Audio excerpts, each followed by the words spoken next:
amigos, hola amigas, ¿os preguntáis cómo hacen las plantas para producir el oxígeno que respiramos?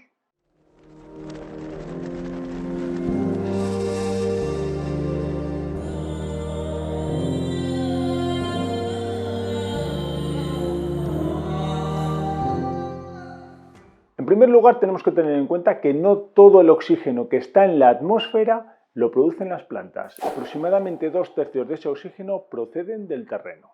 En este vídeo vamos a ver de la forma más concisa posible cómo se produce el oxígeno de las plantas a partir de, tenemos en el aire CO2, oxígeno, ¿de acuerdo? Tenemos también nitrógeno, que no va a intervenir directamente, y vamos a tener agua, el agua con el que regamos nuestras plantas o que procede de la lluvia.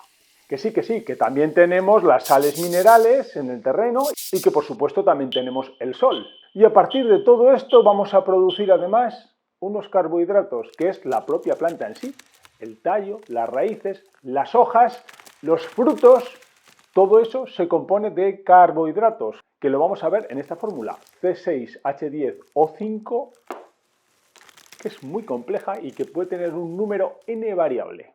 Bueno, entonces en este vídeo vamos a centrarnos en la fotosíntesis. Antes de nada decir que este vídeo no pretende explicar toda la realidad, toda la profundidad de la biología de las plantas en solamente 5 o 10 minutos, porque eso sería prácticamente imposible. Vamos a focalizarnos en cómo conseguimos el oxígeno, plantas, cómo conseguís vosotras el oxígeno a partir de el CO2 o a partir del agua o a partir de lo que sea. Y de esto va el vídeo. ¿De dónde sale este oxígeno? ¿De dónde saca la planta la energía suficiente?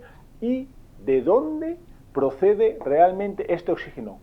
Porque en una primera aproximación podríamos pensar que, dado que el CO2 lleva oxígeno y es gaseoso, pues parece fácil pensar que viene del CO2. Y esto es lo que se pensó hasta el año 1961, momento en el que se descubre que no, que arrancarle el oxígeno al CO2 es demasiado costoso, mucho más de lo que puede aportar la energía solar a través de la fotosíntesis. Por lo tanto, descartado. Y a partir del 61 alguien dice, bueno, deberá venir entonces del agua, porque es el otro elemento que tiene oxígeno.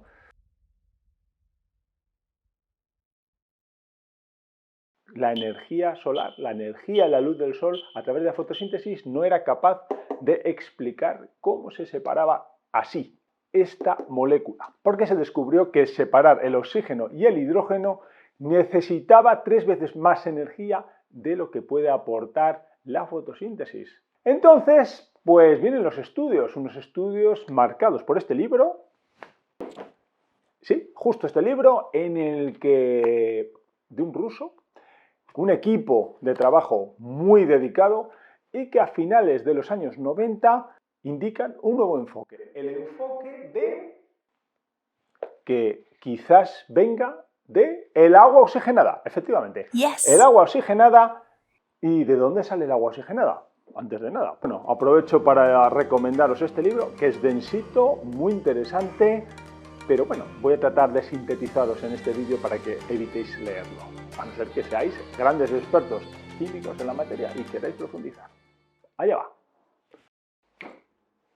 Bueno, entonces, ¿qué pasa aquí si el oxígeno no viene del CO2, si el oxígeno no viene del H2O, del agua, sino que viene del agua oxigenada?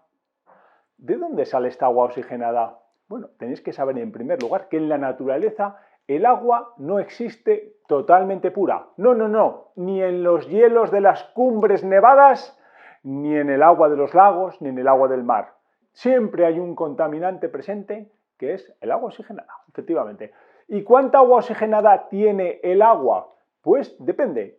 El agua de lluvia tiene más agua oxigenada que el agua de los ríos o el agua de los lagos, y la que menos agua oxigenada tiene, pues es el agua del mar. Decimos, bueno, ¿y entonces esto que me estás diciendo podría explicar por qué el agua de lluvia es buena para las plantas? Bueno, pues no nos adelantemos. Vamos a empezar por el principio, y es, ¿el agua oxigenada de dónde procede? El agua oxigenada procede de la descomposición del agua El agua oxigenada se produce en la naturaleza de forma natural cuando se descompone parte del agua debido a fenómenos como las radiaciones solares o la radioactividad. Por tanto, esto descompone el agua y deja una porción a su paso por la atmósfera. Cuando llueve, parte de ese agua se descompone en H2O2, que es el agua oxigenada. Por tanto, tenemos ya el agua oxigenada. ¿Y esta agua oxigenada es la fuente del oxígeno? Pues sí, se vio que esto explicaba muy bien, explicaba en cantidad todo el oxígeno que producía una planta a partir de aquí. Y entonces podemos preguntarnos, ¿y si realmente el agua oxigenada es lo que genera el oxígeno? ¿Por qué no regamos las plantas con agua oxigenada? Pues fijaros, el agua oxigenada se ha descubierto que si se emplea mucha agua oxigenada,